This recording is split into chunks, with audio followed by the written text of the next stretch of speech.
No, guess not. Well, okay. Well, we're live. And he's on camera, so we're good. Welcome to Pop Culture Cave. David, Tommy, Danny, and then we've got a special guest joining us to hang out with us for a bit. Ty? What's going on? What's going on? Other than that, yeah, so we'll just go ahead and get us started. Appreciate everybody joining us.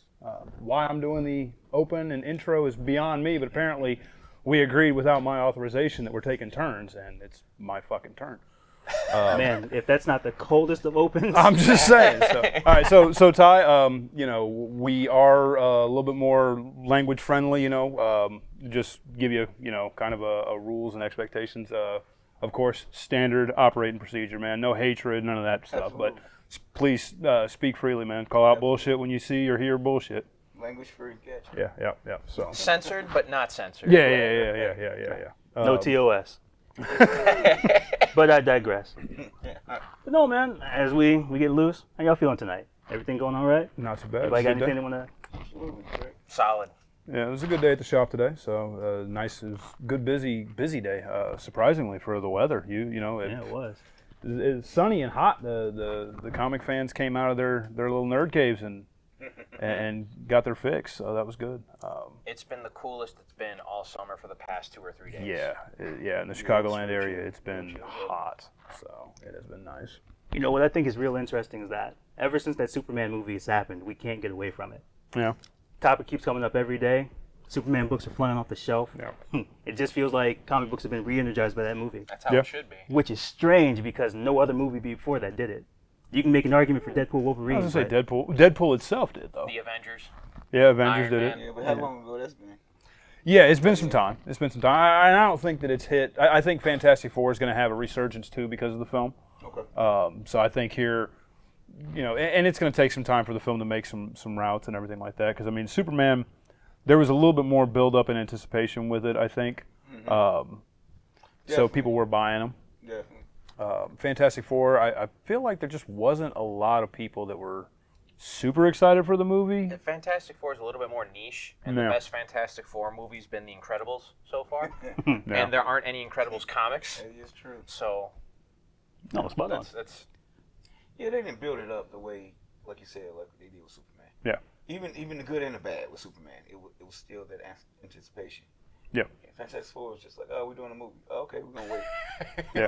Well, see, well. Like, But they you know, with that they killed themselves, you know, dead in the water because it's been widely known that this is like a one-shot movie. This universe is gone. It's going to be destroyed. We're doing this, so it's like you immediately remove the desire or the need for fans to get to know and fall in love with these characters because you just said they're going to go away. right. You know what I mean? Whereas Superman, like we all know that's like James Gunn's like first. This is my Superman for my universe, and you will see him and everything I'm putting into it again. Absolutely. So I get that, but hopefully it'll bring some fans in to seek out some Final Fantasy. Final Fantasy. The initials FF to me is Final Fantasy, not Fantastic Four. Even though Fantastic Four has been around 80 plus it years swings longer. both ways. Yeah. I know. I'm sorry. Final Fantasy's got a better story. Which one? Oh, 7. Okay. There 7 for sure, but yeah, I agree with Ty. All of them. You get lost in those stories. 7, 8, 10. See? Yeah, there it is. The top 3 right there. Top 3. Wait, speaking of numbers, man, 1995. You know it's been 30 years since Batman Forever happened? Bat nipples. Oh. Ugh. Look, rest in peace, Val Kilmer. Oh, yeah. We love you, but 30 years? 30 years. Yeah. Yeah, it is. It I has was been 3. a hot minute. I was 5 or 8. 8. I was 8. Yeah, 8. I would have been 5, yeah, 95. Ty? I was working. No. Come on. Oh, man, what was that? You said 80? What was it? 95. 95. Batman Forever. Oh, man, I was working. Yeah. Oh, shit. Okay. Yeah, wow. Yeah. It So you takes was about, what, 16 when it happened? I was just graduating. Just graduated? So you was about 18 then? Yeah, okay. 17, 18. Yeah, well, so you was able to see the Tim Burton one in theaters Oh, yeah. then? Yeah. Yeah, See, that no, was I was 2.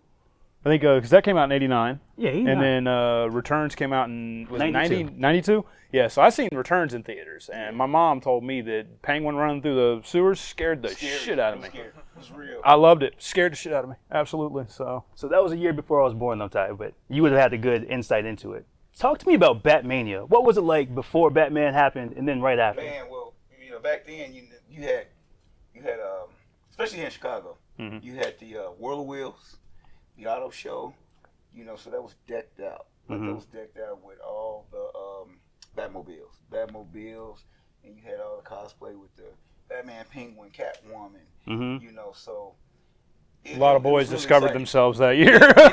A lot of young boys discovered themselves. That's when cosplay wasn't really as big as it is now. Yeah. And you really noticed it's like, why is it a guy driving down Lake Michigan, in a Rocket Batmobile car, basically, yeah. with a Batman outfit on. So yeah.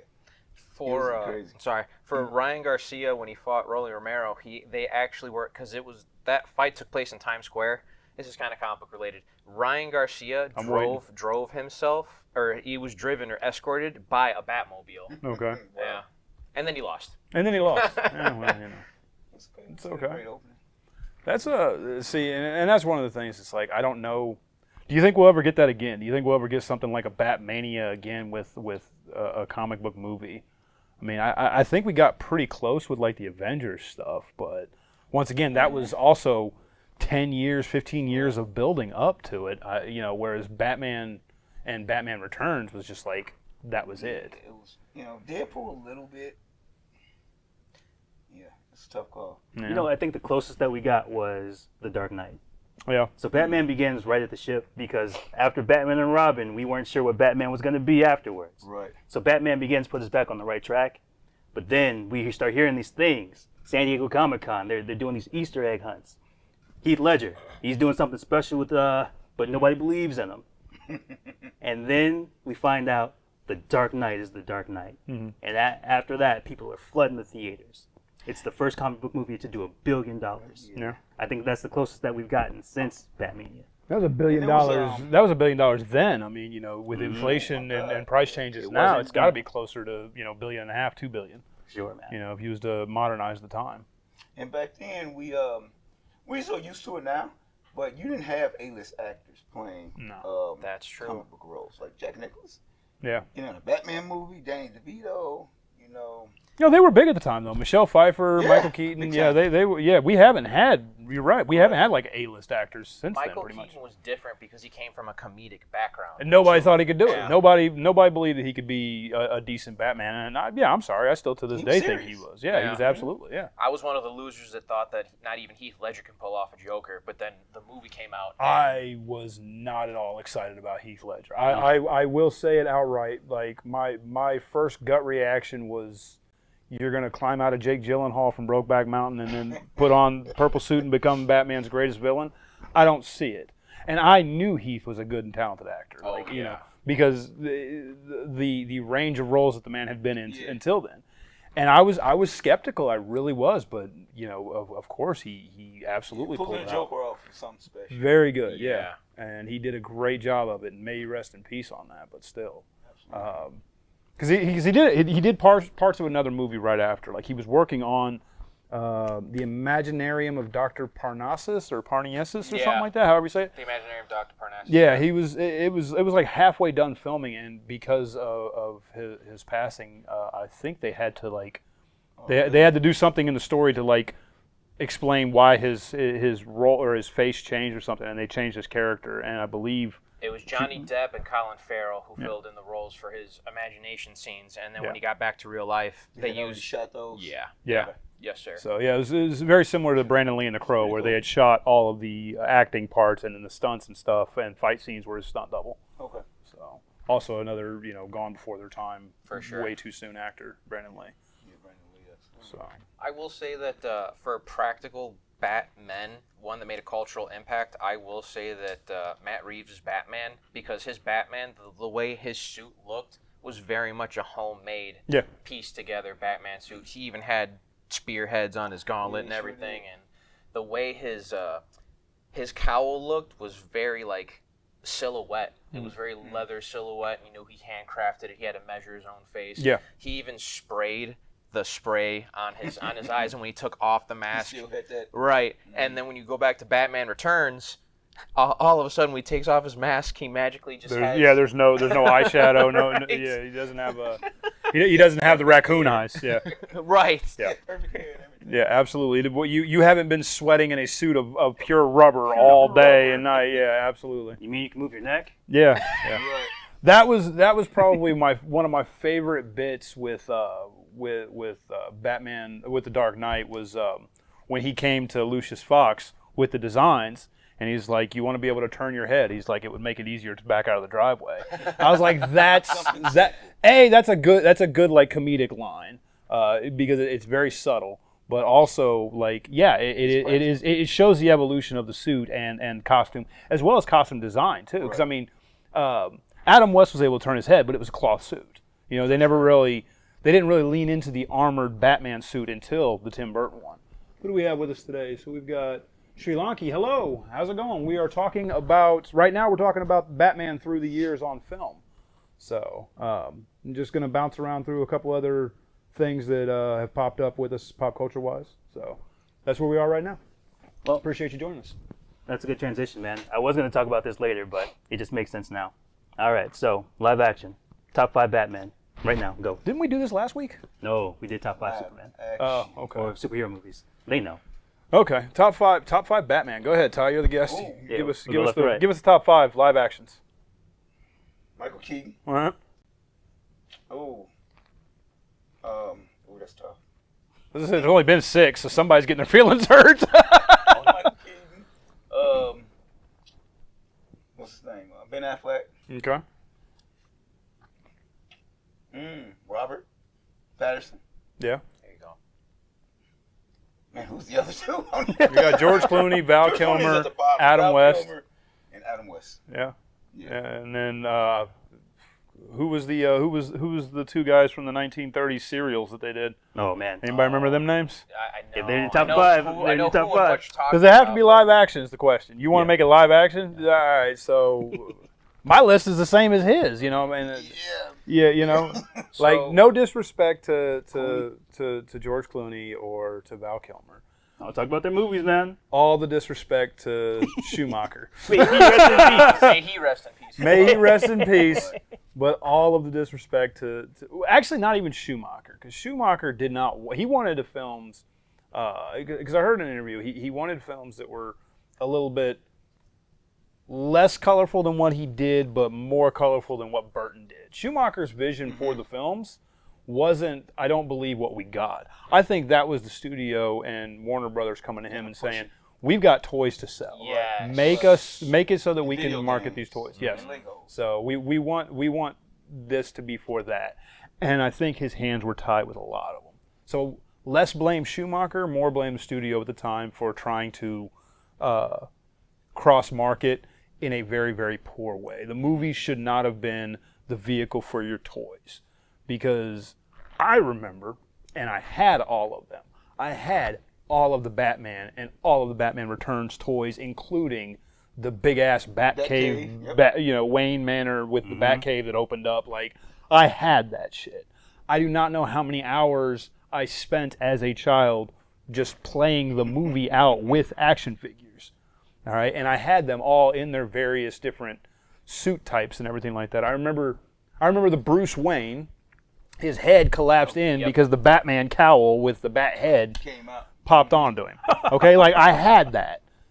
They sold themselves. You did not need to make a movie that would market to it. Now I understand, let's take Tim Burton off, because as one of the children that was terrified of the Penguin, your stuff's a little bit scary.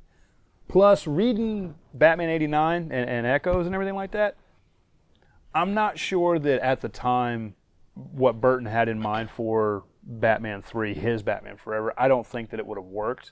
He wanted to introduce Harley Quinn. Why? The Joker's dead. Like, how the hell would that have worked? Because, what's her nuts? Cobain's wife.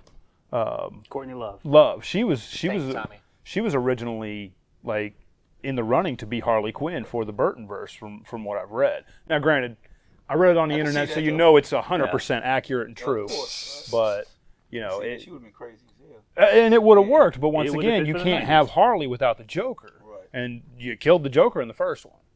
So I don't know exactly where Burton's mind was with that, especially with like killing the Penguin. So like you took two of Batman's longest running and most iconic villains and offed them in the on-screen film appearances they had. So I don't think he intended on bringing any of them back. Nah. No. And in some kind of way, it makes sense for the movies, for themselves. Like, if you have no intentions of doing 10 movies, you know. That's true. Yeah, because at the time they weren't. They weren't doing. You wasn't getting sequel after sequel after Nah, you sequel about and 3. continuation. You Not didn't like have you are big now. universes like you did now. Yeah. So that makes sense. All right. So my list is the same as Ty's. All right. Well, we're going left to right, Danny, Alrighty. and So I'll close this out. the first Batman I watched when I grew up was George Clooney. Okay. So there you go. That would be a also- justification that is acceptable. I also had those toys, Yeah. so that is justifiable. And then I went back and watched the Val Kilmer movie because you didn't do things in order when you were a kid. You No. just grabbed things. Oh, yeah. Yep. So, and then when I got to teenhood, it was definitely Christian Bale. Christian Bale for sure. I do like Ben Affleck's take on Batman, and it's a shame because we didn't get his Batman movie. We just got glimpses of him as Batman. Yeah. And definitely Robert Pattinson. I think that Robert Pattinson got a bad flack because of the Twilight films, and you can't call him a sparkly vampire anymore after you watch that Batman film. Nah, he's true. So those are my top 5 for sure.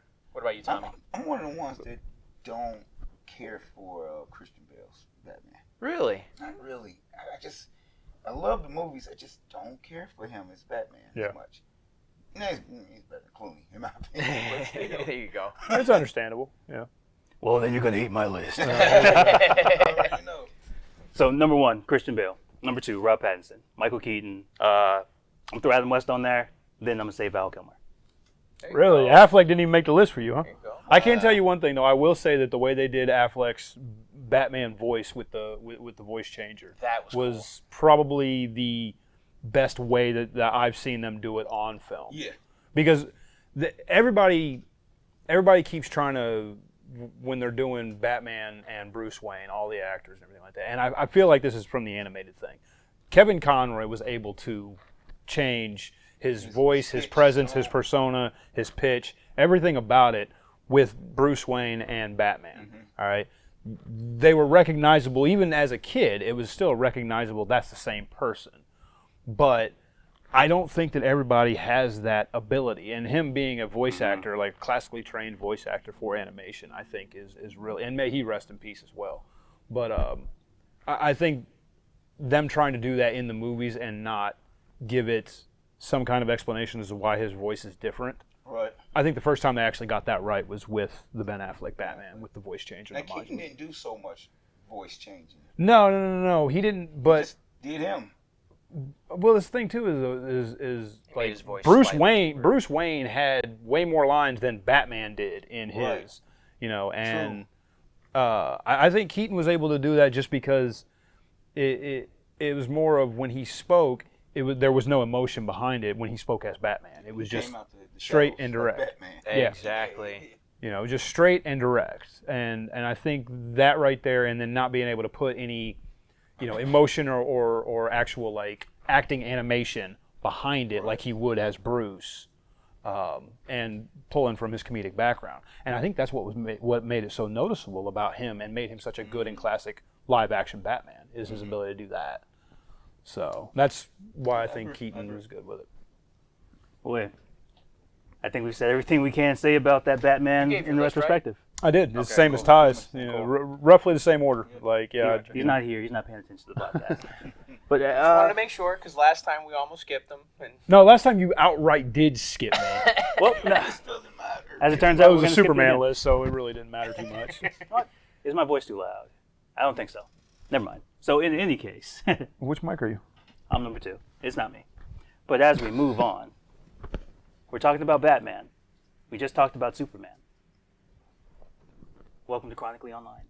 So, James Gunn was in an interview and he stated that he's writing a movie where Superman's going to be a prominent figure, but it's not Superman 2. But it's not Superman what? But it's not going to be Superman 2. What could that be? Now I'm going to tell you, in my mind, it can only be one thing: world's finest. But I digress. What do you guys You think he's going to introduce Batman this early? What other project do you do with Superman as a main figure? Supergirl, Justice Society, Justice It's League. James Gunn. More Peacemaker. Have him He's pop in as definitely doing more Peacemaker. Peacemaker. Yeah. He's definitely doing more Peacemaker. But you don't waste Superman on Peacemaker, though. No, you don't waste him on Peacemaker. I will give you that. James Gunn would. You think so? James Gunn thrives I kind on. of agree. Yeah, James Gunn thrives on giving you characters that nobody knows about and making you care about them. Look at Guardians of the Galaxy. Through other prominent characters. Yep. Like Superman. Guardians of the Galaxy didn't have any other prominent characters that introduced them though. They were a cold open themselves. They weren't led up to or introduced in True. anything else. But you had Thor. You had. That was in the second Guardians or the third Guardians, It was wasn't it? third? Which Guardians Yeah, did Thor pop it was into? the third Yeah, Guardians. Yeah. it was after 2. And that was after the Guardians got involved with the Avengers stuff. Because I thought in the first one that they were somewhere on Asgard with Odin. Where's that cameo scene? No, the cameo scene's after the first Guardians of the Galaxy. Where they Okay. go talk to the Collector? Yeah. Yeah, that's a Yeah. lead-in for Ragnarok, not Guardians. Okay. Yeah. Mm. Yeah, because they go to the Collector. They go to the Collector in the first one because of the orb, the Infinity Stone orb. Yeah. So no, the Guardians of the Galaxy they broke in with a cold open. So they didn't have anybody to let them into it. Yeah, if it's a sequel but it's not Superman 2, I mean, what has he done that's in it? The only thing that's technically in his universe is Blue Beetle. That's already.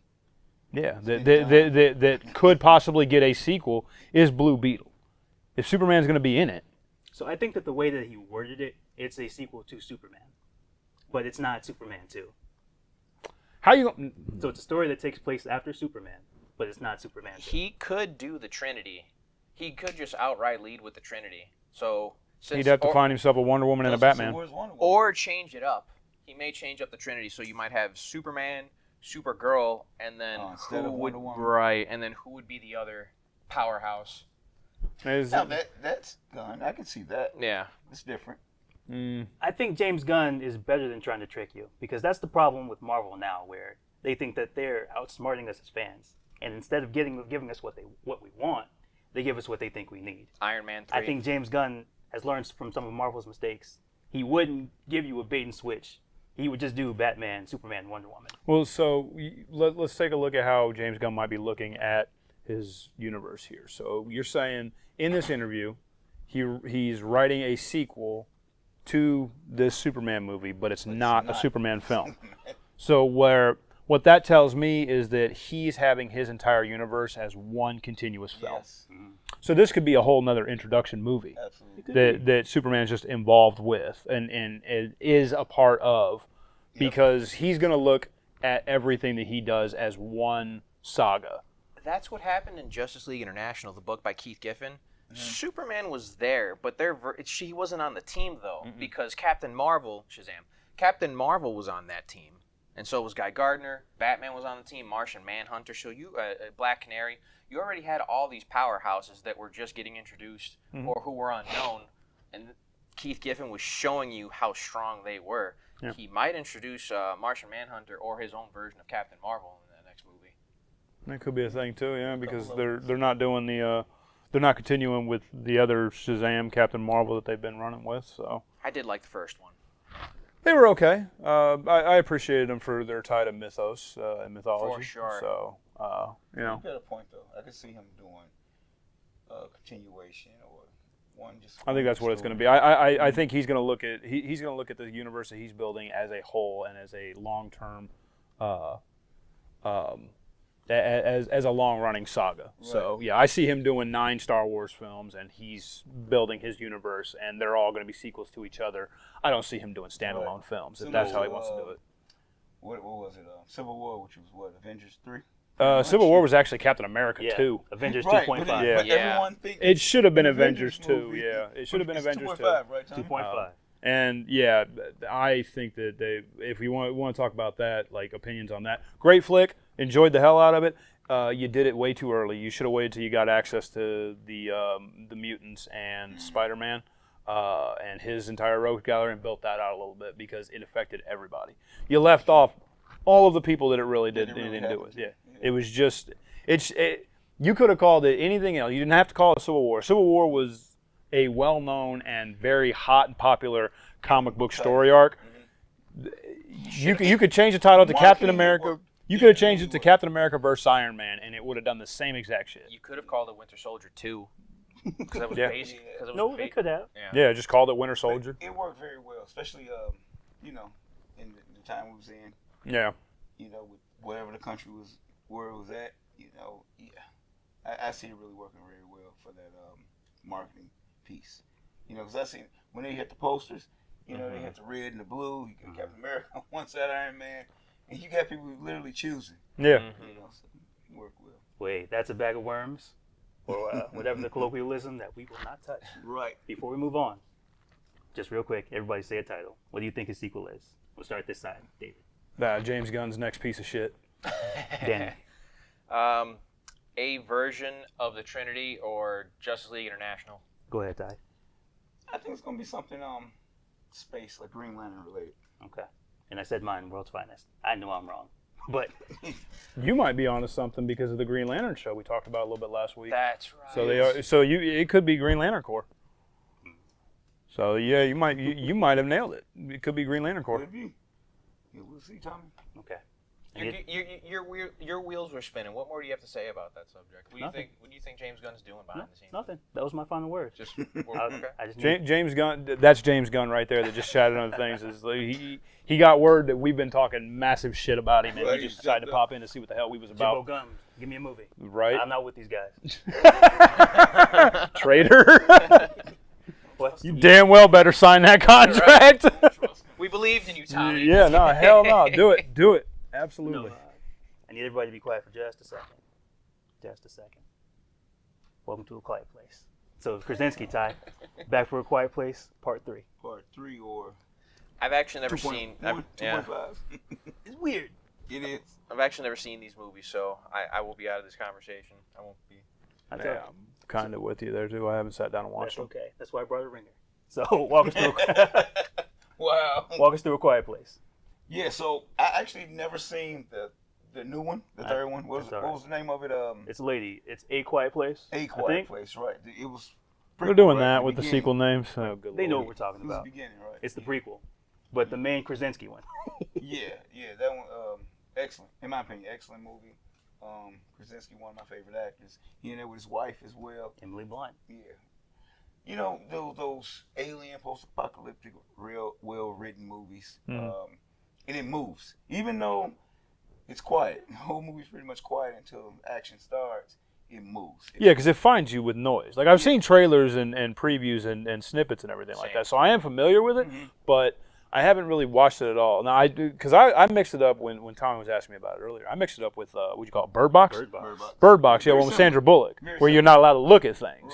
Right. Because it drives you crazy or causes you to commit suicide or something like that, which is was a really cool concept, and the fact that they never showed really what it was, Yeah, I love it. I thought that was good, Very good. and that's not something that I've seen like successfully done since the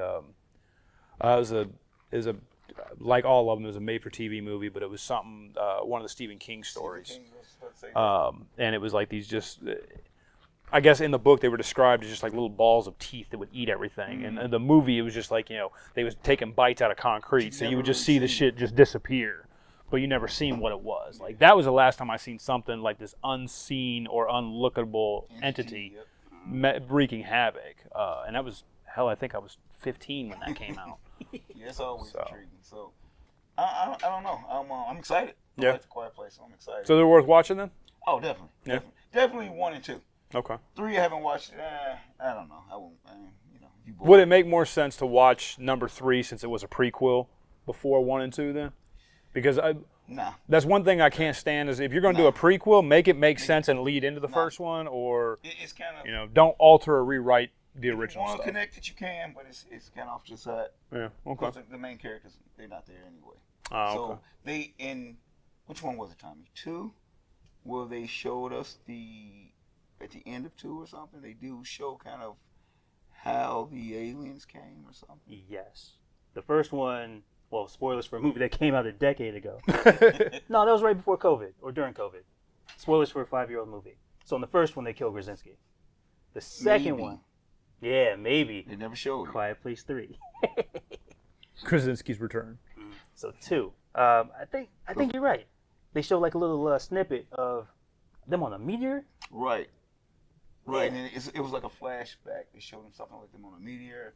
Something happened, and that way we know where they came from. Okay. See, that was one of the things with like Bird Box. They never show where they were. These things just showed up. Right. It started to go right to shit, and the world ended, type of thing. So. Yeah, well, this actually works.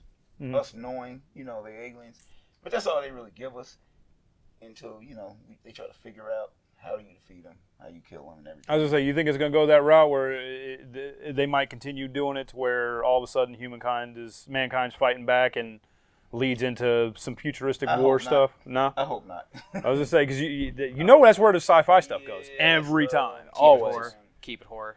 Yeah, keep it horror. Keep it thriller and horror. Yeah. That's what they did with Terminator. Terminator 1 was basically a sci-fi slasher with guns, and then they turned it in. James Cameron turned it into the greatest action movie ever with T2. Yeah. And nothing can top T2. That's up there. Yeah. Well, see, that's the thing too, and that's why when they did Dark Fate, speaking of Terminator, when they did Terminator Dark Fate, which is the one where they brought back Sarah Connor, like real Sarah Connor, Linda Hamilton, and everything like that. Like the tag for that was "Forget everything you think you know." Basically, like the translation was all the bullshit that happened after T2 up until today didn't happen. So Terminator itself is a trilogy: T1, T2, T3, Dark Fate. That's it. So that's right there. They tried it with T3 as a continuation, and then Terminator Salvation. Salvation. I enjoyed Salvation. I enjoyed it because I do want to see. I do want to see a Terminator movie after the bombs. I want to see. I do want to see that. It was Christian That Bale. was Bale. Yeah. Now I do like him in that. Though. Yeah, that was Bale. As John Connor, but that was also when he had the very viral meltdown. Yeah. And he was swearing at some dude who got in the way of his lighting. Yeah. But in any case, it would pay off for a Terminator film to show what happened and to show what John Connor went through. After Judgment Day, yeah. To go through the process of sending his father back, maybe not telling him. Because No, Kyle Reese never knew that he was John Connor's father. Right. There you go. Yeah, never did in the original one. He had no idea. How he sent back the other Terminator to go save himself as a child. Yep. And maybe what happened after the fact. Yeah, I mean, Dark Fate, so with the way they did Dark Fate was after the events of Terminator 2, John Connor got killed. That was a dumb decision. That was a rough decision, and I get that, but in a sense, they stopped Judgment Day. And I've only watched it a couple times when it came out, so I haven't watched it in a while because I know they went a little bit more into it. And unfortunately, like the thing with it is, it came out in a time when we're leaning heavily into the girl power thing. So they basically swapped in John Connor for a couple chicks. The female leading. She was looking at Terminator 2, right? Yeah. No, 3. Okay, Dark Fate, which is 3. I'm sorry. Okay. Sorry to Rise of the Machines. That was 3. She was actually a Terminator herself, wasn't she? She was a hybrid, kind of like there was two ladies. There was that Hispanic lady. The one that they were saving. So she became So they gender swapped and race swapped John Connor for the Hispanic girl. The blonde one, which was a machine enhanced human. So she was cyborg. No, a human with a bunch of machine shit done to her. So basically, would have been after like a T-1000. Like this is literally a human that has been mechanized, so that they can infiltrate. That was the idea behind her. Right. Yeah. Android 17 meets Warhammer 40K. Or something. Exactly. So that was where all that came in. But seeing Android 18, what would have happened with John Connor and leading the Rise of the Resistance and everything like that, like actually getting really into the weeds on that, would have been worth seeing, I think. Definitely. So, because technically when John Connor died after the end of the second one, in the intro of it, everything from the first one should have been undone. Sarah Connor should have been dead. But then you get into the time travel and alternate timelines and skews and stuff like that, and we've all gone through every bit of that. And I posed a question a long time ago, just randomly, because I was at work at 2 o'clock in the morning, and it popped in my head around time travel and the ripple effect of it. And maybe I'll close tonight's show out by asking it. So we'll see what happens. Yeah, man, we'll close the loop. Predestination is a funny thing. Yeah. But let's move away from one legendary action hero and talk about another. Oh, here we go. Tulsa King. Tulsa Season 3, King, on the season way. 3. Season 3. Tulsa King was so much fun. Tulsa King was about he was a mob guy, and he took the hit for his family, and then he goes back to his family. They send him back to Oklahoma, Tulsa, and he goes, "What the heck you doing to me? This ain't the city. This isn't the work that I signed up for, and I just did time for you." So he goes to Tulsa, and right away he starts shaking businesses down. He actually shook down, you remember this, David? He shook down a weed shop with a water canister all by himself. Yeah.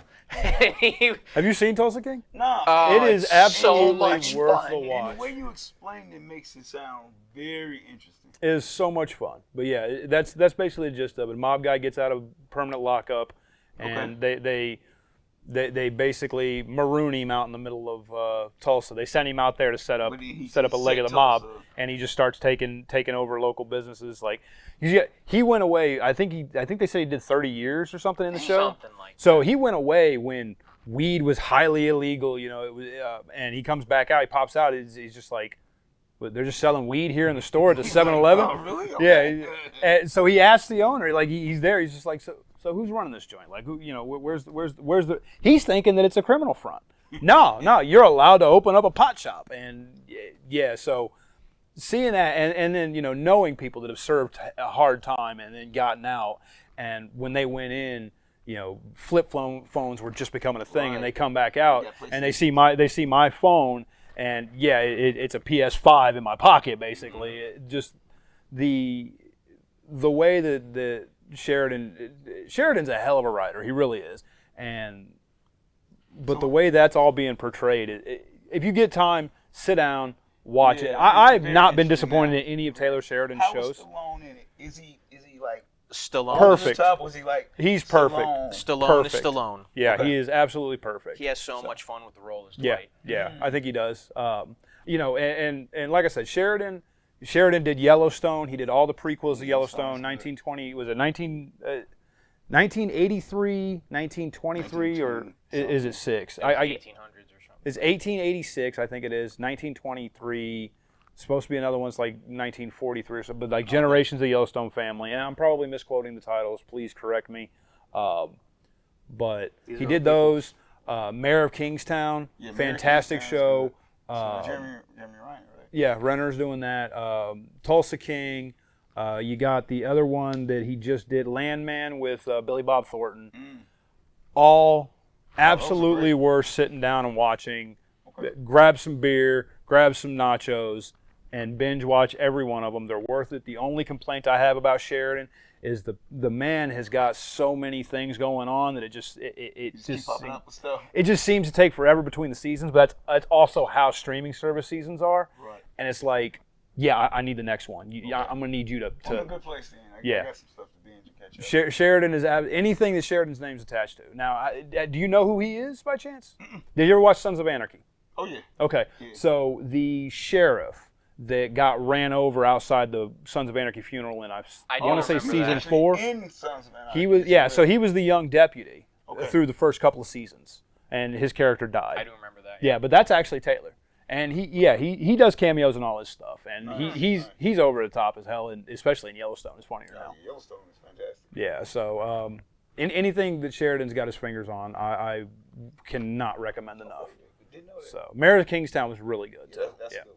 So I was worried that they wasn't going to be able to do the last season, the most recent season, because it of was Jeremy's some injury. money issue. No, it was Jeremy's injury. Okay, that's Yeah, stopped. because it was. I think it delayed it like 6 months to a year or something like that, because of his snowmobile incident that he had. But Tulsa King season 2 ends up on a hell of a cliffhanger. The FBI just comes. boy, hey.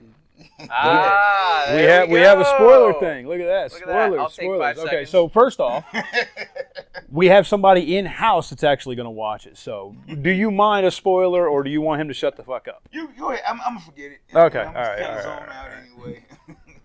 I won't spoil too much. Don't like give me beats. No. I won't spoil too much. Everything gets back to rights. However, the very last scene for season 2, the cliffhanger was the FBI comes in and raids and takes away Dwight, Sylvester Stallone's character, and they bag him, they cuff him, they get him to an office, then they pull the bag off, and then the season ends. Yeah. You have no idea why he's there or what they want with him. So yeah. Garrett Hedlund is also in this. Yeah, show. Garrett. Yeah, Hedlund. So he was in. He played Jack, the youngest brother in Four Brothers. So you know, he was some in UFC. Tron Legacy. Yeah, Tron Legacy. Done some UFC stuff. So He was also nice guy. Really nice guy. He was Patroclus in Troy. Yep. Yeah. So. Yeah. That was a while ago. Okay, I think that's the end of the spoilers for that. Right? Yeah. So we That have a was- spoiler scene. Well, we was talking about last week how we didn't have Very like a cool, spoiler Tommy, banner. very cool. That was nice. And yeah. So awesome. Cool. Alert. Yeah. Just letting people know if they pop in, like mute us, or if they don't want spoilers about what we're about to talk about. So that's well done. Thank you. A heads up would have been good. That was my bad. No. I'm talking about him. Like, I knew you was gonna run off into spoilers. You ask and you shall receive. They're fantastic. What was that Jeremy Renner one that you were talking about? So Mayor of Kingstown. So actually, Oh, yeah. so I had my brother watching. our buddy from the new Green Lantern. Okay. So who is it? Because my mom would not watch Mayor of Kingstown because he's in it. The guy playing The Hal new Jordan? Green Lantern? Yeah, Hal Jordan. Kyle something? Kyle yeah. Chandler. So my mom loves him. Thinks he's great. All right, okay. and this is a spoiler if you haven't watched Mayors of Kingstown, but it is an older, like season 1's older, and it's the first episode, like in the first 15 minutes, so not too heavy. He dies, and when Mom's seen that, she got super wanna pissed, watch and no she's more? like, "I'm done. I don't give a shit," because she likes him. Yeah. Oh yeah. No. Mom. Yeah. When my mom digs a character or an actor, if they do something bad to him that she does not like, yeah, she'll boycott. I told her to watch it because it's fantastic after it, but. Yeah, he gets popped in the first, Nah, I'm good. half of the show of episode 1. I did see a clip for that. Yeah, but Mayor of Kingstown is it's definitely, I'm waiting on the next season of that. So, but Renner's busy. He's got some other shit coming up too, Well, though. they was talking about him and doing, some Avengers stuff. Yeah. if Matter they of get the fact, money right. season 2 of Hawkeye. Right, that's what it was. Yeah, apparently. So we've got an article or something. So here's the story that I heard. I heard it from the mother of a doctor who's also a lizard.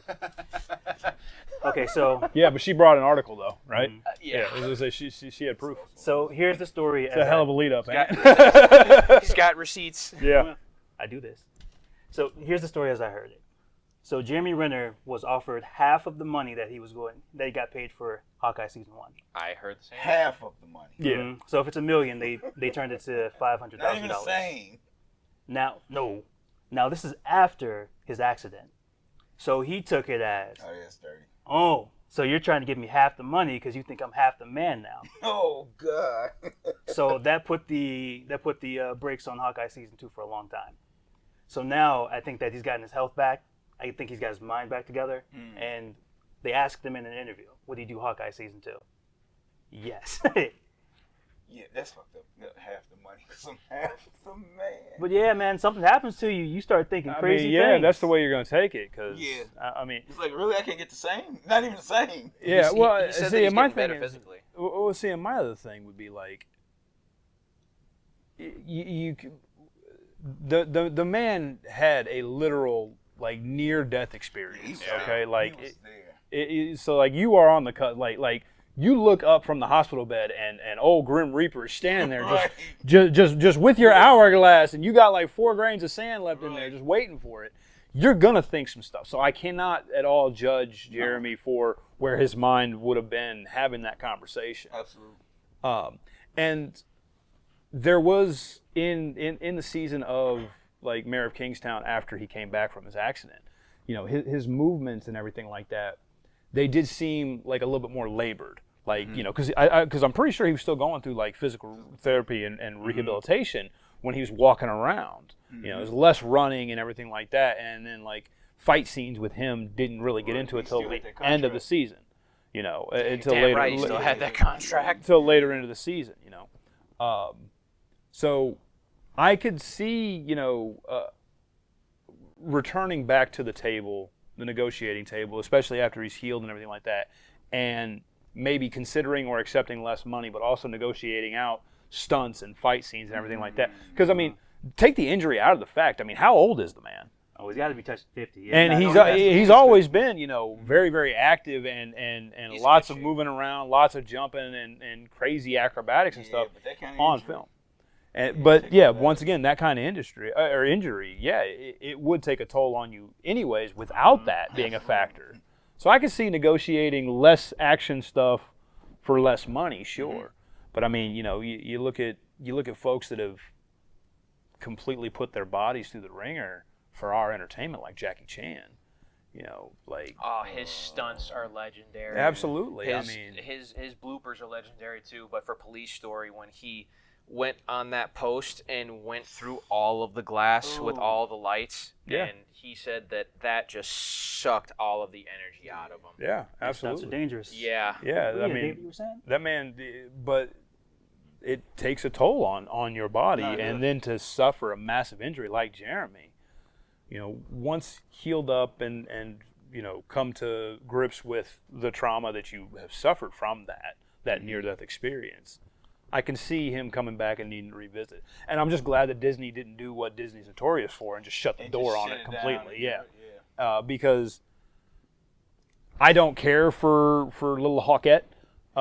Same. I don't care for the character, not the actress that played her. I thought she did a great job. One fantastic, I just don't, I'm not a sidekick fan for real. Haley Steinfeld, I'm not with them. Call me. Oh yeah. I'm with her. She was good in Sinners. If you guys have seen Yeah, Sinners, absolutely. she was good You in know, Sinners. was this thing? I agree. She- The sidekick thing is kind of. she's a good actress. I don't want to take anything away from her.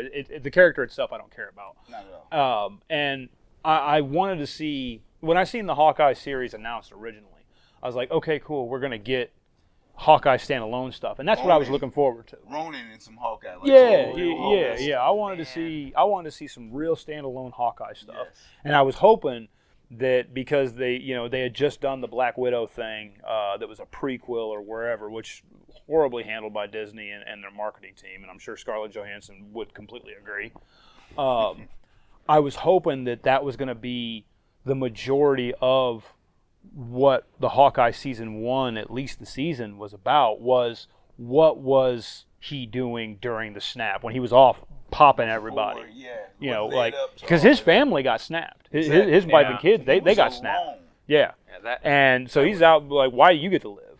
Who we got here? So we've got John this, Henry oh, Zen. yeah. As we move on, because we don't talk to bots. Yep. Okay, please continue.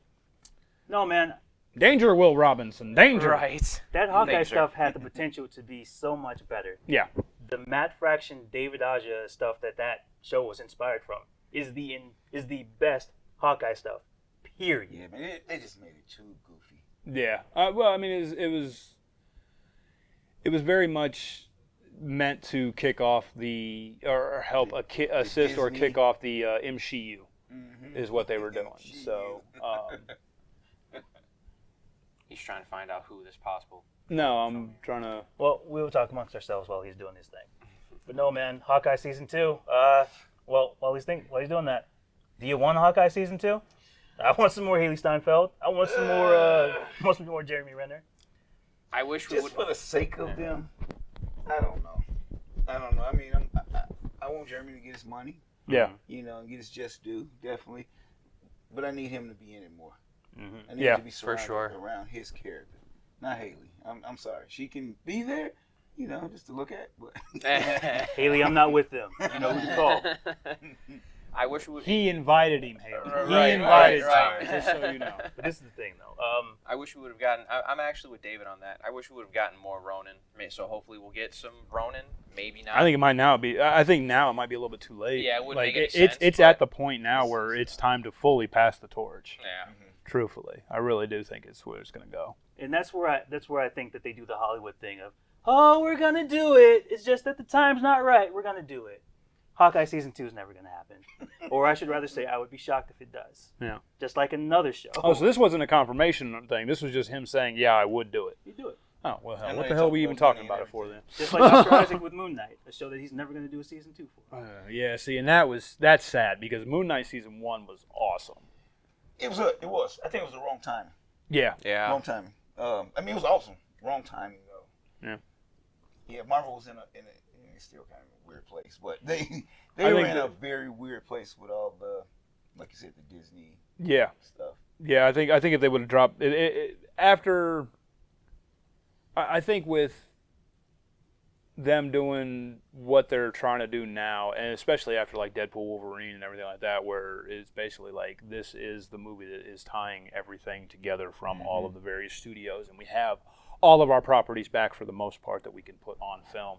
I think Moon Knight would have probably been a lot more successful had it been something that directly leaded into, you know, their monsterverse, what they're good I was for just on a gonna say that, horror because aspect. Moon Knight and Werewolf by Night was Werewolf by Night. Werewolf was by Night was good. amazing. like, but they were Yeah. like in their own One separate shots, little corners. Yeah. You know, Because they introduced a Man Thing with that and Yes. everything, so it at was, the you know, end, like, what do we do with that? yeah.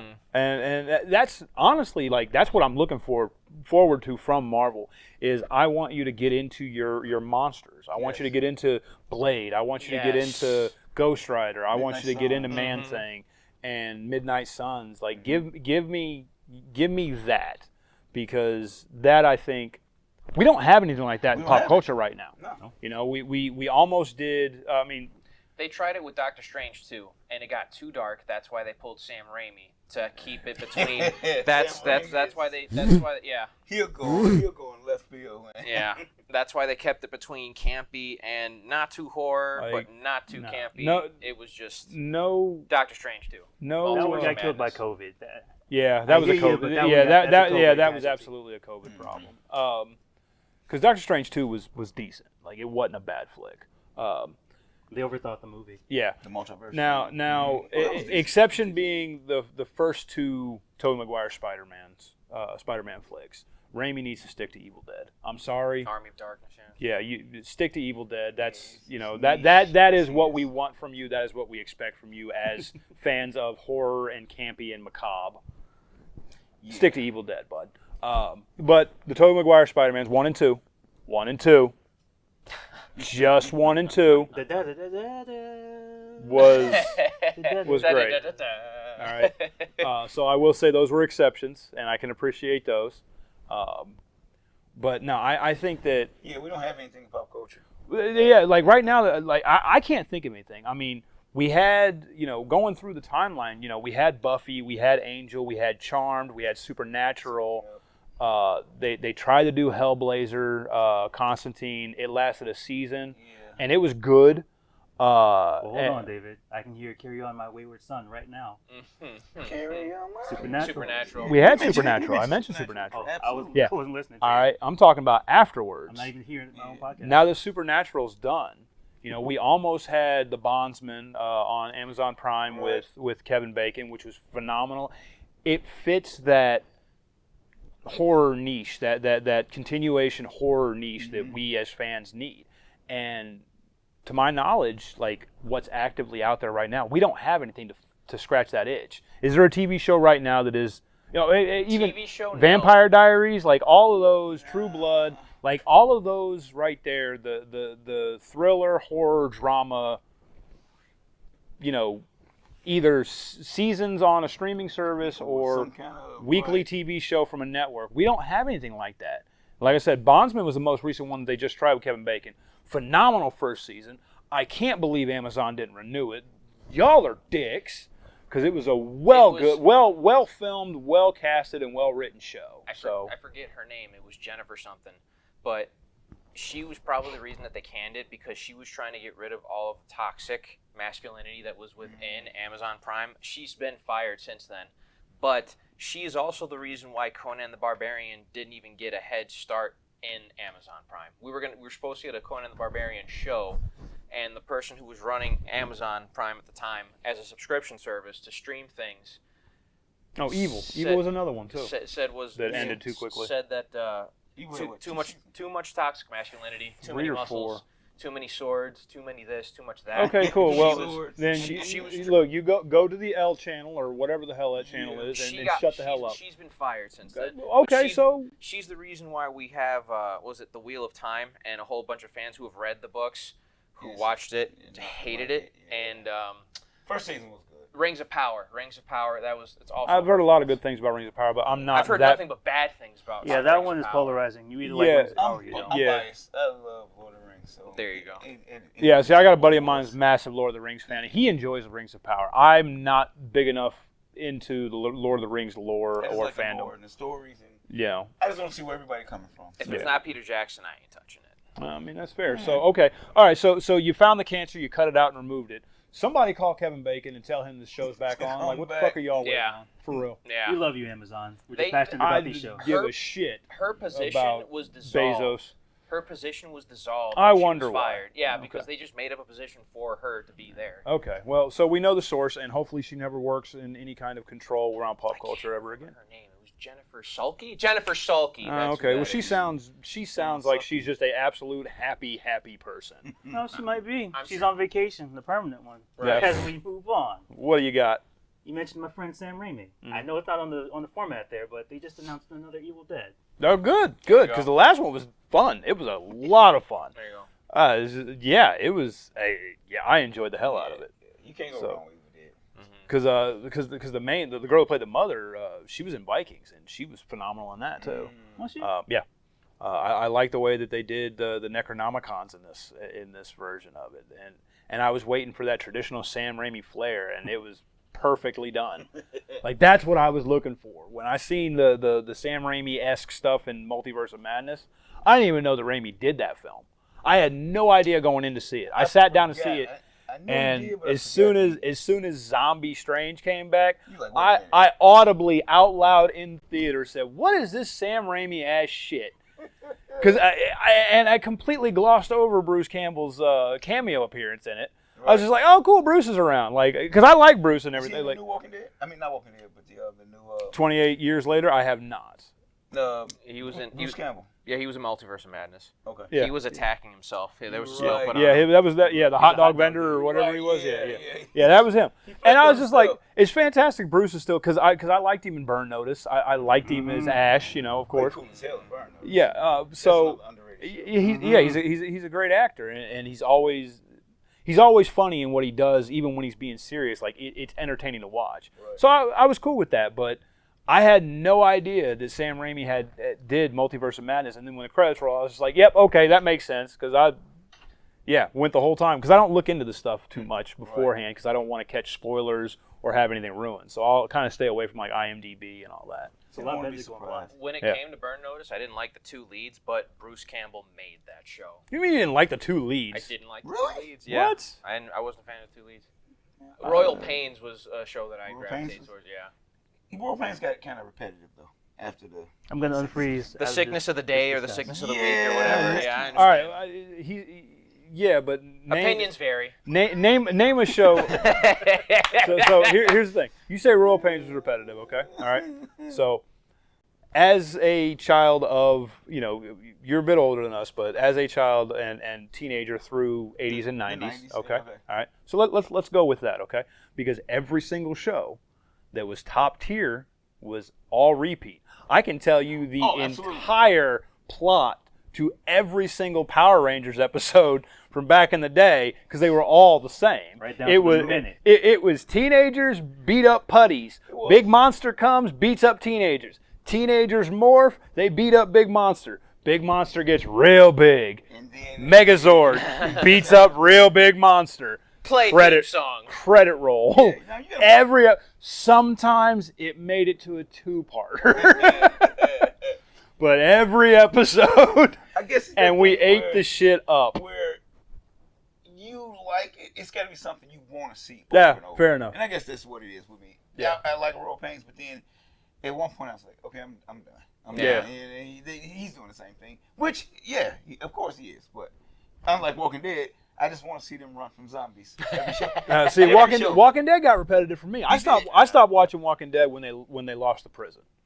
So that's like season 2 or 3. See, I yeah, want to see them get another But you also got to keep in mind too with You me lose that one. is at that point in time I had binge read the entire two compendiums up until Negan's appearance, like all within like I binge watched season 1 and half of season 2, and then like kept up with it and was like at the shop Characters reading. was different too. So you Yeah. probably was like, But I understood the differences in the books, and the interview that Kirkman had gave said, where he said that this is going to be different enough on the show than the comics was to keep fans of the comics still guessing. Okay. And I appreciated that and liked that about it. But I had zombied myself out, is what it was. Like I was just like, I'm done with this. Like I've grown bored with zombie genre as a horror like aspect because I overdid myself with it. So I was tapped out of Walking Dead with the pilot, believe it or not. I knew exactly what it was going to be right when he was hiding in the tank, and they were like, "Hello, can you hear me?" I'm like, "Oh, sorry, yeah. can't do it. We can't do it, folks. I'm sorry." Well, see, in the first season was like the first volume, like first 10 issues, like it was scene for scene. strictly Yeah, for very what it yeah, was. like Panel it for followed it very very well. See what kind of, you know. See, but like all the spin-offs and stuff like that, I just I stopped watching when I lost the prison. I was not happy with the changes they made with the governor on in the show, but reading him in the comic, they had to water him down. There was no way he was going to be on AMC the way he was in the comics. Oh, No, no, not at all. Did you read the comics of Walking Dead? Okay. You know, Ian, Tommy's one of his best friends. He was really into him. He drew him. So Yeah. he had me reading. Yeah, I was just saying with the differences between the governor in the show and the governor in the comics is night and day. Okay. Like, yeah, it's pretty dark. Yeah. So. Speaking of comics, Tommy wanted to get to something that involved Venom. It's an issue that's not out yet. Venom 252. So what's going on there, Tommy? All right, so real quick, I'll let you guys guess. Why is 252 a significant number to Venom? Well, it was his first appearance in Spider-Man, wasn't it? There you go. Amazing Spider-Man number 252 is the issue of Amazing Spider-Man where he first gets the black suit. Okay. Unless you count Marvel Superhero Secret Wars number 8. No, it's I do count that one because I read Secret Wars. well, you count that one if you're chasing the issues, but like the one where it becomes official Spider-Man canon is in Amazing Spider-Man. Okay. Yeah. Okay, so it's a significant issue because of that. So Venom number 252. Venom gets a red and blue suit. You're shitting me. What? Venom changes Really? colors to red and blue. That's Why not? interesting. Why not? Especially, I guess. Especially after the Null story. We did King and Black, yeah. Yeah. King in red, white, and blue now. Because Yeah, I after that, suppose, he yeah. becomes a space knight. You remember that? Yeah. And his son was actually supposed to be the new god of the symbiotes. I believe his name's Kyle. You're speaking on Dylan Brock. Dylan Brock. Thank you. Somebody read Venom War. We don't spoil comic books here, except when we do. All the time. So yeah, the King in Black stuff is reset. He's your friendly neighborhood Venom again. Okay. Friendly Well, really neighborhood Carnage, but I digress. I was gonna say, yeah, because I mean, he was, the Venom lethal had- protector. There you go. Yep. So. Yeah, Venom had his own run called Lethal Protector. You're absolutely right. It was cool because in those issues, Venom was just doing his thing with Eddie Brock, and they would kind of butt heads. But as the issues went on, Spider-Man, Peter Parker would kind of come up with Venom and go, "No, what are you doing? This is not how we do things." You know what I mean? Well, because Venom always wanted to save people. Yeah. He just, I was going to ask was isolated. yeah, he ate the bad guys instead of arrested them. So It's yeah. actually kind of I funny. actually like that. Yeah, that was absolutely, pretty yeah. cool. Some But of us lean a little bit more into the I'm only dealing with you once type Right. of mentality. Yeah. But it was actually quite interesting because in the Superman movie, Superman was doing the same thing with the Justice Gang when they were trying to take down the kaiju. What was they eating back at? Superman started eating bad guys. Now I need to see this flick. Superman's just gone full cannibal. When they were fighting the kaiju, he was trying to convince the Justice Gang. Should have had this last week. Yeah, That's what we need. We need a fucking siren button. This movie's been out for 2 weeks.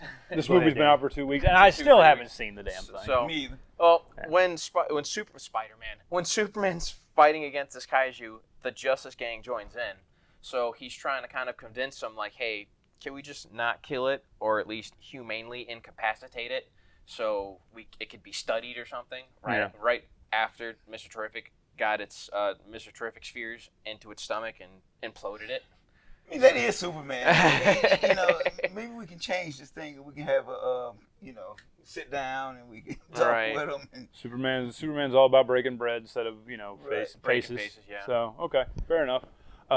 turn the spoilers off. It's fine. Nobody gives a shit. Like, anybody that cared I haven't even seen it, enough. don't care. I was gonna say, anybody that cares enough about Superman spoilers has already seen the movie, and if you still care enough about Superman spoilers, you're watching the wrong show. Sorry. All right, so we're giving Venom a Spidey suit. I just appreciate the troll, man. Yeah. It's 252 issues in the Venom. Yeah, it is flipping it around. You do the 180. Yeah, no. All things in pop culture do circle back. Right. So that is absolutely true. So what do we have here that's still on the agenda that we haven't discussed? So we've got We talked about everything I wanted to Quiet talk Place, Tulsa King, Renner saying he would do it, 252. We didn't have any losses this week, did we?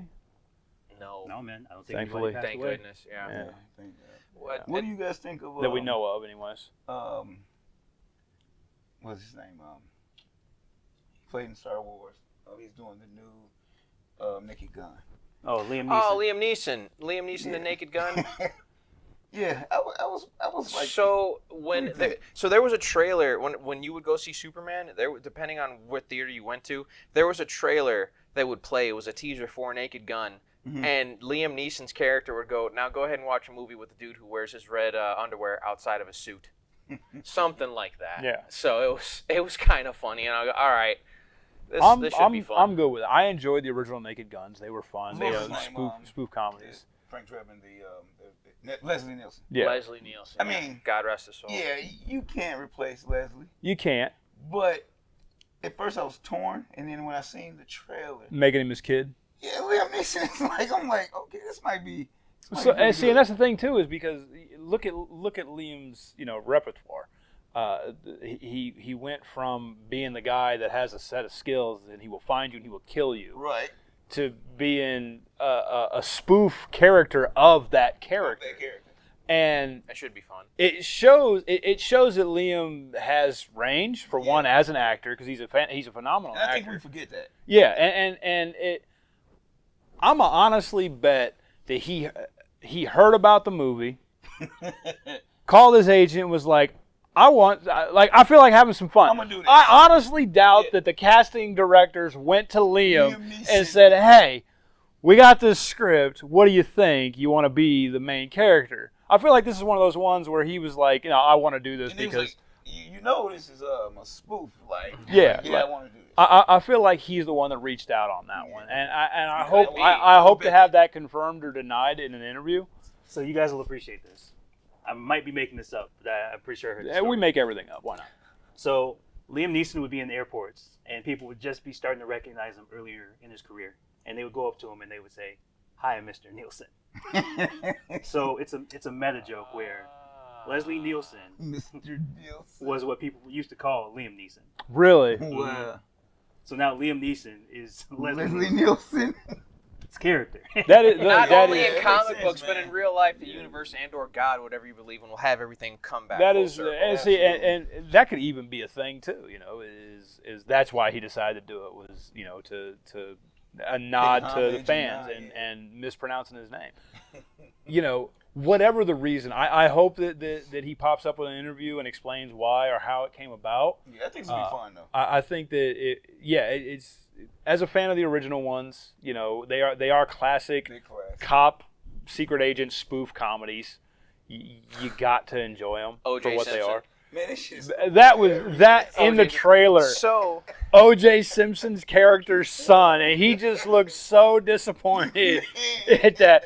That was beautifully done This shit's gonna be in the hilarious. most respectful way possible. fun fact: we were talking about Terminator earlier. Did you know that he was one of the actors who was in the running to star as a Terminator? Yeah. OJ? And they just could. This is what they said. They couldn't see O.J. Simpson as a menacing killer. That was why he did. Hey, he beat the case. He did not. If the he glove did don't not, fit, Tommy. He did not fit the role profile that they were looking for. But my God, if he was in T2, Yeah. he would have been running.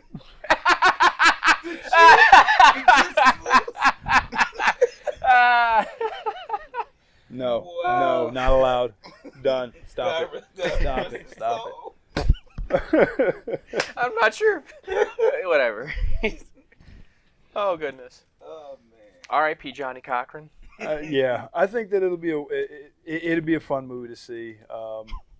Yeah, it is one of the ones that I would be looking forward to because and just have fun. well, I like when actors, step out of like what they typically do and they're typecast as, especially when they're good and gifted actors and they can pull it off. Because from what I've seen of Liam in his movies, he does not have a lot of like voice range.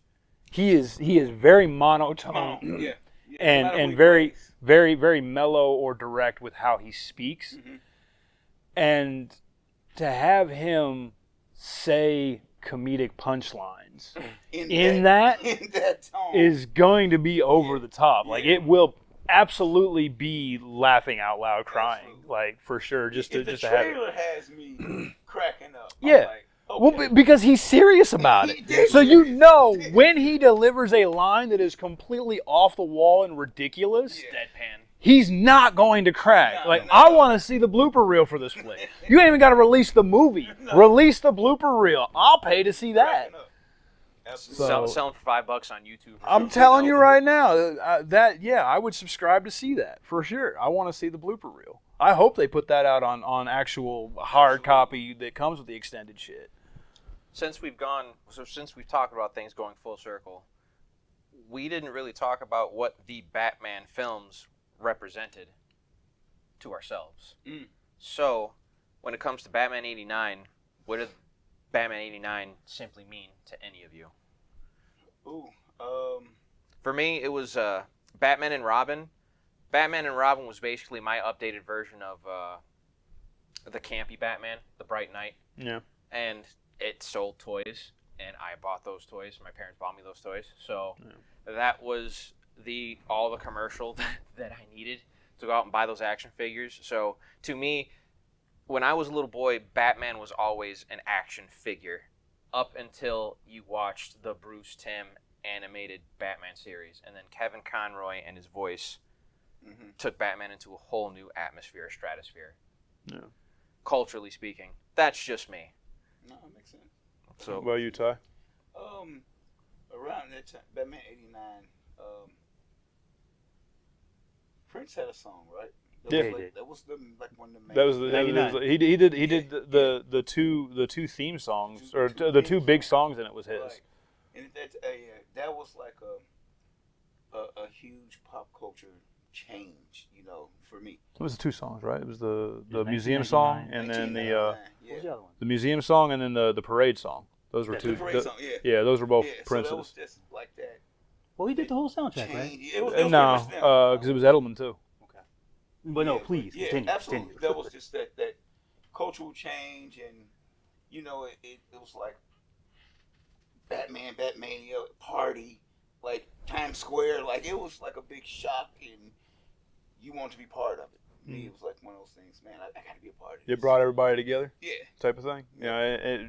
And seeing some of the old videos and everything like that, at that point in time, it was one of the things that crossed like, especially in late '80s, was heavy racial barriers. It crossed that. You had fans of all shapes, sizes, and colors and backgrounds that was buying up the toys and the trading cards and the movies and wearing T-shirts and all that shit.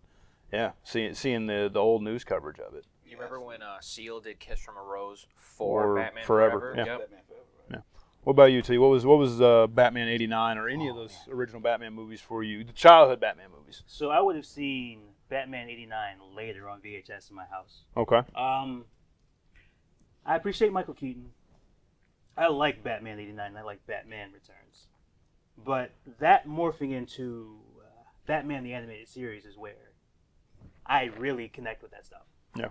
Kevin Conroy takes what Michael Keaton did and is afforded the unlimited budget of animation and Extended his talent time as a voice and all of the character work of, was it like 6-7 years? Something like that, yeah. And he perfects the Batman A formula. lot of episodes too. Some of those episodes, or some of those seasons were 30 to 50 episodes, if I'm not I have the mistaken. entire collection of that, including the second part. Yeah. So that I love Batman '89, but it giving way to that, and then from there we move over to Batman Forever, where that's around the time period where I first get consciousness.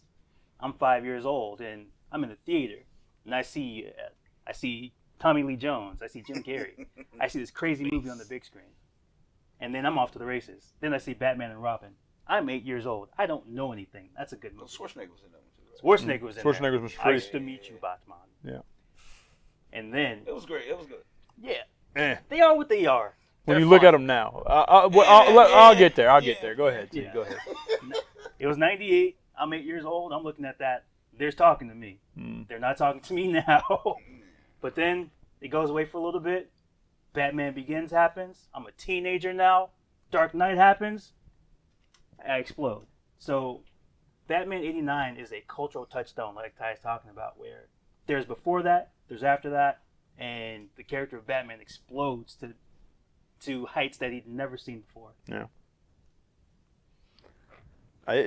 You're wearing a Batman shirt. Yeah, yes, I am wearing a Batman shirt. So to me, yeah, I'm right there with Ty.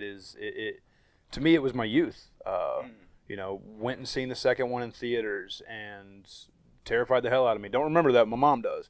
Watched the animated series, played with all of the toys, reenacted episodes in the movies with the action figures. Remember when the third one was announced and my mom said, hey, Batman 3 Forever is in theaters. Do you want to go see it? I remember asking her if Michael Keaton was in it because I liked that Michael Keaton Batman. I watched the movies. I must have wore them tapes out. And she told me that it wasn't Michael Keaton. And I remember being sad, and she's like, don't worry, it's Mad Mardigan. Now, Val Kilmer played Mad Mardigan in Willow, and I loved Willow. I thought the Willow film was phenomenal. It is so fucking corny. Yes, it is. But I love it. I made my best friend and his wife watch it, and she hated it, and I don't give a shit. It was great. But, when she said Mad Mardigan, I was like, hell yeah, let's go. And then when Batman and Robin was announced, I was like, okay, so Mad Mardigan again, And she said, no, it's George Clooney, who at the time I didn't know and hadn't seen any. I wasn't age appropriate enough to watch anything George Clooney was in, outside of maybe the Roseanne TV show, and he wasn't anybody in that. Yeah. Because at the time, he was ER was his big thing, wasn't it? He was right. Yeah, and I ain't watched that shit. He was largely a TV actor. Yep. But she told me that Schwarzenegger was playing Mr. Freeze, and I'm like, oh hell yeah, because Terminator, Twins, Last Action Hero, Action Hero I was a awesome. big Schwarzenegger fan, so he was like, hell yeah, let's go see this, and I enjoyed it for what it was at the age I was. It is what it is now. So yeah, to me, Batman, mostly the animated stuff, but Batman and then especially animated X-Men, that's my youth, that's my childhood. That is when I didn't have to worry about fucking bills and inflation and bullshit because Just get some cereal. bowl of cereal and my action figures, and I'm happy as a clam. And that's really what it was to me, and it's to this day still is like the memories I have of that. And it's memories, I hope, when my mind turns to mush, that I still have. I want to be 95 years old, sitting in the old folks' home playing with my Batman action figures in my carpal tunnel, because I've reverted back to a 5-year-old. That's what I want to be. That's the dream that we all live. I'm gonna tell you right now, like if I don't die in battle with a sword in my hand, swinging on a dragon, that's how I want to die. You can't cancel this man, Jennifer Salke. You've already been fired. Just saying, yeah, come get some. But yeah, that's where I'm at with it, man. It's 2025, man. Nobody's getting canceled anymore. Can we retire that now? Please. But no, man. After I finish spending Haley Steinfeld's money, I'm sure I'll be in there right next to you, David. I think we reached the end of the road for tonight. You guys got anything you want to shout out, say before we get out of here? I want to thank our guests for joining us. Yeah, Thank you very much, appreciate you Ty. swinging It was in, hanging really out cool with us. insight. Thanks, Yeah. man. You got anything that you're working on or anything like that? Well, I mean, I always got something in the fire, but I got a novel that I've been working on for around COVID. Okay. Around So a COVID few time. years, yeah. Yeah, I got maybe like 3 more chapters. Okay. They're long chapters, but They're getting there. 3 more chapters, and so I'd love to come on the podcast and talk about it once I kind of get it. Yeah. Once you get it out, absolutely. Yeah. Once it's ready to hit publish on it, man, or after it hits publish, yeah, bring it out. Maybe we'll have 5 followers instead of the 3 we got. It's okay. We appreciate you guys. Thank you. Yeah, absolutely. Stick with us. So Yeah. No, I definitely appreciate you guys having me. It was fun. Absolutely. glad you enjoyed it. You got anything that you want to shout out real quick before you go? Not at all. No. had a lot of fun. See? No, I've told all my jokes. Told all your jokes? Yeah, I've told all my jokes for the night. I did all my transitions for the day. I want to go home. Okay. All right. So I'll close it out with the question about time travel that I had posed, and have been rolling over. So time travel doesn't exist as it stands right now. Okay. Some event happens that causes you to invent time travel. Okay. So that you can reverse that event. Any event, doesn't matter what it is, just this happens. You need time travel so you can fix it. You get time travel. You go back and fix it. Okay. That has happened. Let's. All right. Now that that event has been rectified Fixed. and did not occur for you to invent time travel, did you actually fix that event? That's the question I have. So, Multiverse. some reason for you to go back in time, you rectify it so that event never happens. Did you actually go back in time to stop that event? I want to know what you think. With that, close it out. Thanks for joining us. Let us know Thanks next very week. much. See you next time in Pop Ciao. Culture Cave. Nobody's going to answer. No, think about it. Have it go a little while longer.